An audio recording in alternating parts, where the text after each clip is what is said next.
Hey, liberal fruitcakes! Electric vehicles, clean energy, and a bonus at the end. Let's talk about it! In light of events that have happened over the past couple of days, in regards to Tesla and the cowardly people who are vandalizing Tesla vehicles and Tesla stores, which isn't a form of protest, it's just criminal activity carried out by cowards, I felt that we should look at the numbers of clean energy, because really, it's not that clean. So let's look into some numbers, shall we? First, let's look into the top 3 EV vehicles sold in 2024. Number 1! Tesla Model Y sold 400,000 units. Number 2! The Tesla Model 3 sold 200,000 units.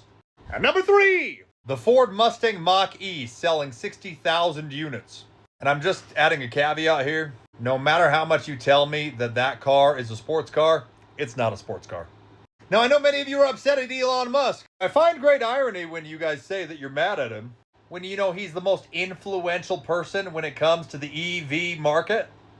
In fact, he's so influential that in 2014, he released the patents on some of his vehicles as part of an open source policy in order to help other companies catch up in the EV market.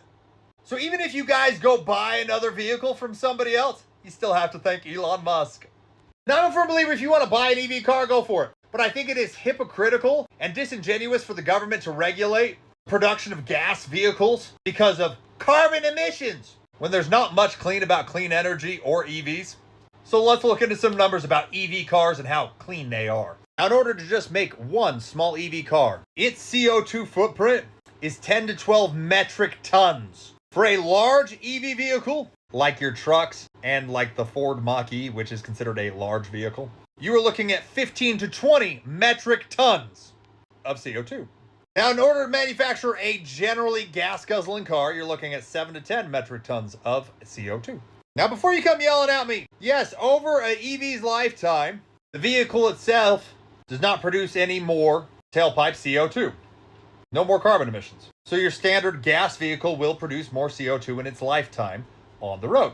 However, that's not the whole picture, because there's some key information that you need to understand, like how much would you have to drive an EV vehicle in order to offset the carbon emissions it took to make the vehicle.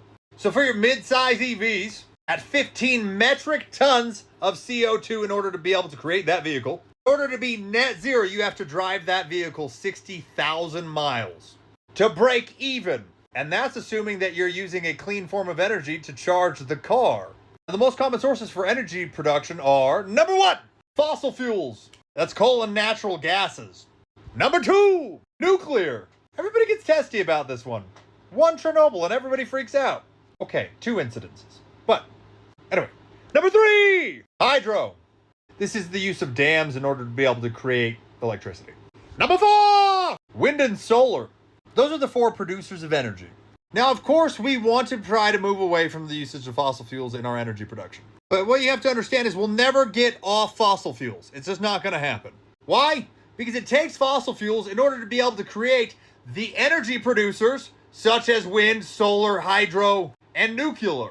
So let's look into the carbon footprint of your lovely green energies, because they ain't green. We're going to take these out of order just a little bit, leaving the most green energy producer for last. But you guys already know which one it is. A wind turbine. An onshore wind turbine produces 400 to 600 metric tons of CO2, while an offshore turbine produces roughly 1,500 metric tons of CO2. Now, in its 4 to 6 months of operation, it will offset those carbon emissions. But do you know what those numbers don't represent or take into consideration? The sheer amount of lubrication it requires using petroleum products. Now, hydro, which are dams, in constructing a dam, averages between 3 and 10 million metric tons of CO2, and will only offset it within 50 to 100 years of operation. So renewable, yes. Clean, no.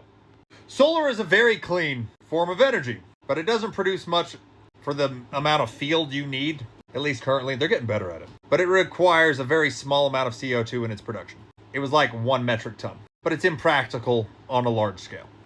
The most clean form of energy that we have is nuclear.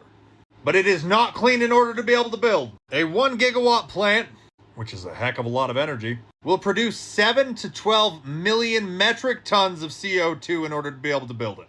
However, it can prevent from 50 to 100 million metric tons of CO2 in its lifetime, meaning it pays back its offsets in 1 to 3 years. So if we take this back to vehicles, mainly combustion engines, a combustion engine in its lifetime for a mid-sized vehicle will produce 80 to 130 metric tons of CO2 in its lifetime. A drop in the bucket when we are trying to build infrastructure. Now, would I love us to move away from fossil fuels? Yeah, no, absolutely. We want clean air. Who doesn't? But is it practical for the United States, which, by the way, is massive by comparison to the EU? No. Not at its current rate and not its current technology. And forcing people to buy EVs doesn't address the carbon emissions produced by the infrastructure that we're trying to become green with. Now, I said there was going to be a bonus, and this is my quick bonus. If you believe in the green mandate and are unwilling to buy a Tesla because of Elon Musk, it shows your hypocrisy, which means you really don't care about the things that you say you do. And if you're destroying Teslas, lighting fires, you don't get to really complain about clean air because you're letting your political bias cloud your moral one. Have a good day!